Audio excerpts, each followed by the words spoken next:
জাতীয় দলের পেসার তাসকিন আহমেদের বিরুদ্ধে এক বন্ধুকে মারধরের অভিযোগ উঠেছে। বিষয়টি ঘিরে সামাজিক যোগাযোগ মাধ্যমে চলছে জোর আলোচনা। তবে অভিযোগকে ভিত্তিহীন ও উদ্দেশ্য প্রণোদিত বলে দাবি করেছেন তাসকিন আহমেদ।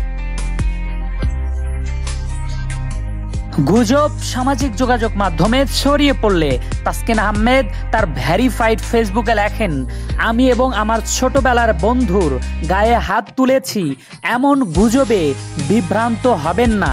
এটি আমার পরিবার ও বন্ধুর জন্য অসম্মানজনক।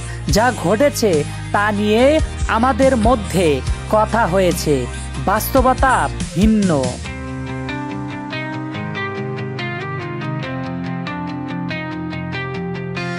অভিযোগকারী সিফাতুর রহমান সৈকত মিরপুর মডেল থানায় একটি লিখিত অভিযোগ দিয়েছেন। তিনি দাবি করেন তাসকিন তাকে ফোনে ডেকে নিয়ে মারধর ও হুমকি দিয়েছেন। তবে তাসকিন বলেন, ঘটনাটি ছিল আমার দুই বন্ধুর মধ্যে, তারা ঝগড়ায় জড়ায়, আমি কোনোভাবেই জড়িত নই। বিসিবিও এই বিষয় নিয়ে খোঁজ নিয়েছে।